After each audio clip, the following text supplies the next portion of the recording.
नमस्कार and welcome to Study Glows my dear friends. मेरा नाम है Prashant Mavani. I hope you all are doing good. दोस्तों, आज हम बात करने वाले हैं इजराइल के वॉर कैबिनेट के बारे में। आप में से शायद ही कुछ लोगों को इसके स्ट्रक्चर के बारे में पता हो कि क्या है ये वॉर कैबिनेट, इजराइल के लिए ये वॉर कैबिनेट क्यों इंपॉर्टेंट है। और आज हम इसके बारे में इसलिए बात कर रहे हैं क्योंकि इसके साथ जुड़ी हुई एक लेटेस्ट अपडेट हमें पढ़ने को मिल रही है।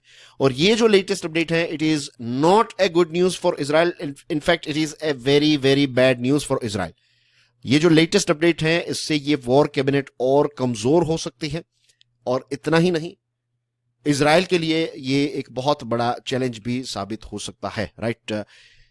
तो let's talk about this war cabinet. सबसे पहले कुछ बेसिक चीजें जो वॉर कैबिनेट के साथ जुड़ी हुई है, इससे शुरुआत करते हैं। एज वी ऑल नो, 7 अक्टूबर 2023 का वो दिन था जब हमास ने एक टेररिस्ट अटैक किया इजराइल पर। और उसके कुछ दिनों के बाद ही इजराइल की सरकार ने यह तय किया कि एक वॉर कैबिनेट को बनाया जाएगा। ये जो वॉर कैबिनेट है, इसमें 3 मेंबर्स रहते हैं और 2 ऑब्जर्वर्स रहते हैं। तो टोटल कितने लोग हैं? 5 लोग हैं। पे अटेंशन, जो 5 लोग हैं उसमें से जो मेंबर्स हैं, राइट, सिर्फ उनके पास ही वोटिंग का अधिकार है। जो ऑब्जर्वर्स हैं वो सिर्फ ऑब्जर्व ही करेंगे, वो वोटिंग नहीं कर पाएंगे। तो ये चीज आप याद रखिएगा। This is very very important thing as far as this war cabinet is concern. Israel की जो पार्लियामेंट है, नेसेंट जिसको कहते हैं, KNESSET, तो 12 अक्टूबर 23 का वो दिन था जब इजराइल की पार्लियामेंट ने ये जो वॉर कैबिनेट है, इसके फॉर्मेशन को एक हरी झंडी दे दी। तो वहां की पार्लियामेंट ने ग्रीन सिग्नल दिया है इस वॉर कैबिनेट के फॉर्मेशन का। और जो 3 मेंबर्स हैं, तो उसमें प्राइम मिनिस्टर हैं, लिकुद पार्टी है, बेन्यामिन नेतन्याहू लिकुद पार्टी से बिलोंग करते हैं। फिर मिनिस्टर ऑफ डिफेंस जो है, योआन गैलेंट, काफी न्यूज में रहते हैं, ये भी लिकुद पार्टी के हैं। और फिर उनको सपोर्ट दिया एक दूसरी पार्टी ने, ओपोजिशन वाली पार्टी है, ये नेशनल यूनिटी इस पार्टी का नाम है। और ये एक ऐसा मिनिस्टर है जिनके पास कोई पोर्टफोलियो नहीं है, इनका नाम है बेनी गैंट्स, राइट। तो ये 3 जो लोग हैं, ये मेंबर हैं वॉर कैबिनेट के। 2 ऑब्जर्वर्स हैं, उनके नाम भी आप अपनी स्क्रीन पर देख सकते हैं। एक है रॉन डर्मर और दूसरे जो हैं दैट इज गाडी एजेनकॉट, ठीक है। Now dear friends, war cabinet जो है, इसकी सबसे इंपॉर्टेंट बात यह भी है कि ये सरकार के तहत नहीं, ये इंडिपेंडेंटली ऑपरेट करता है। और वॉर कैबिनेट जो है, इसका मेन काम क्या है? स्ट्रेटेजिक प्लानिंग करना, एंड सेकंड थिंग, ये जो कॉन्फ्लिक्ट है इसके साथ जुड़े हुए इंपॉर्टेंट डिसीजंस लेना।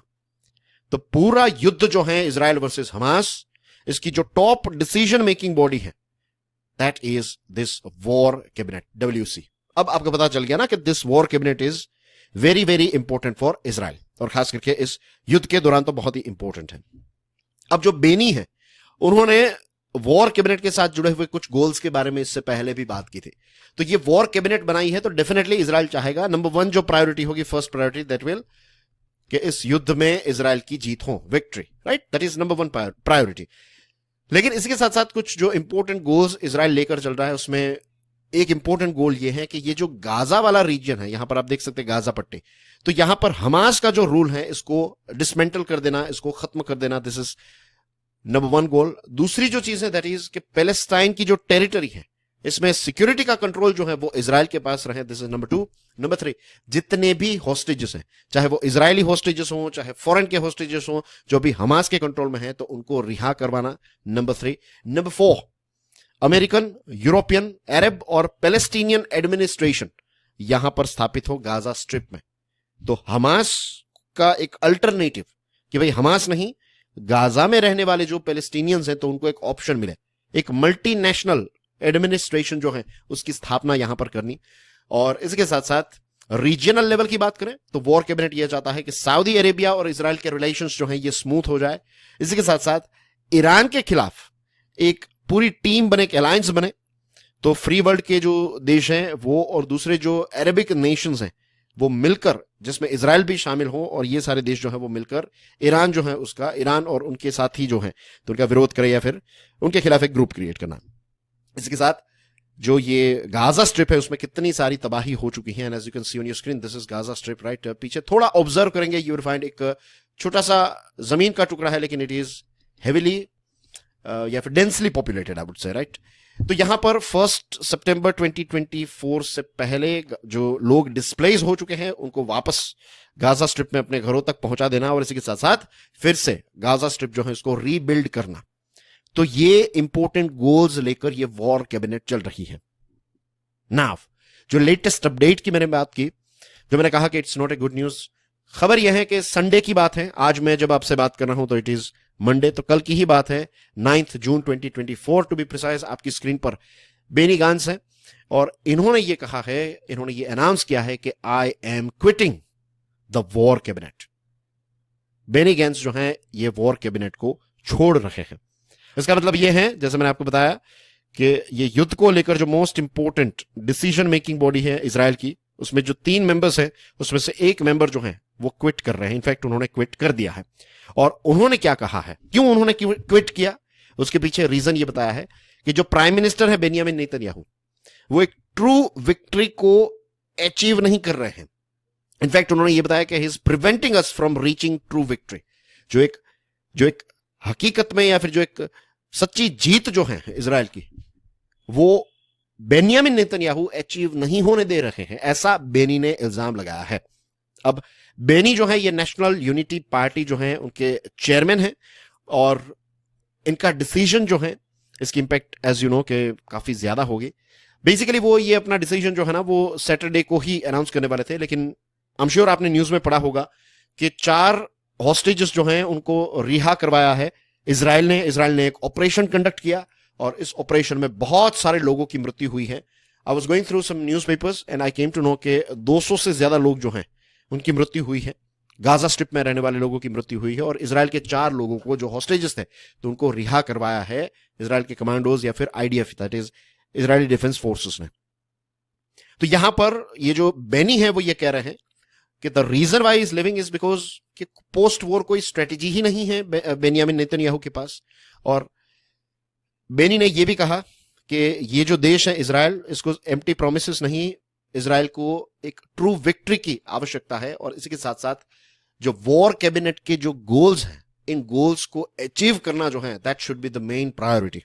तो ये सारे गोल्स तो अचीव नहीं हो रहे हैं and this is the reason that he is leaving war cabinet, ऐसा उनका कहना है। अब दूसरी तरफ जो प्राइम मिनिस्टर हैं इजराइल के बेनियामिन नेतन्याहू, तो उन्होंने ये कहा है कि बेनी ये समय नहीं है, बेनी छोड़कर जा रहे हैं तो कहा कि भाई आप अभी छोड़कर मत जाइए, ये राइट समय नहीं है, अभी तो हमें मिलकर काम करना है, अभी ये युद्ध जो है ये खत्म नहीं हुआ है।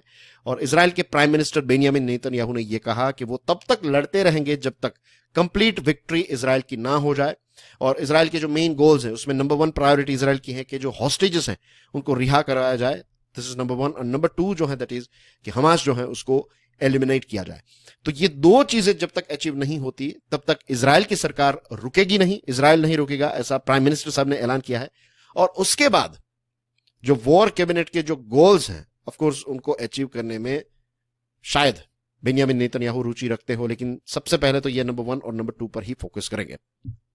उन्होंने ये भी कहा है कि my door will remain open to any Zionist party willing to shoulder the burden and help attain victory over our enemies and ensure the safety of our citizens. And that's basically everything in today's discussion dear friends. I hope आज की discussion से आपको Israel में politically क्या चल रहा है उसके बारे में तो पता चल ही गया है। इसी के साथ साथ एक वॉर कैबिनेट नाम की एक बहुत ही इंपॉर्टेंट, छोटी नियो येट इंपॉर्टेंट टीम है, पावरफुल टीम है, उसके बारे में भी पता चल गया होगा।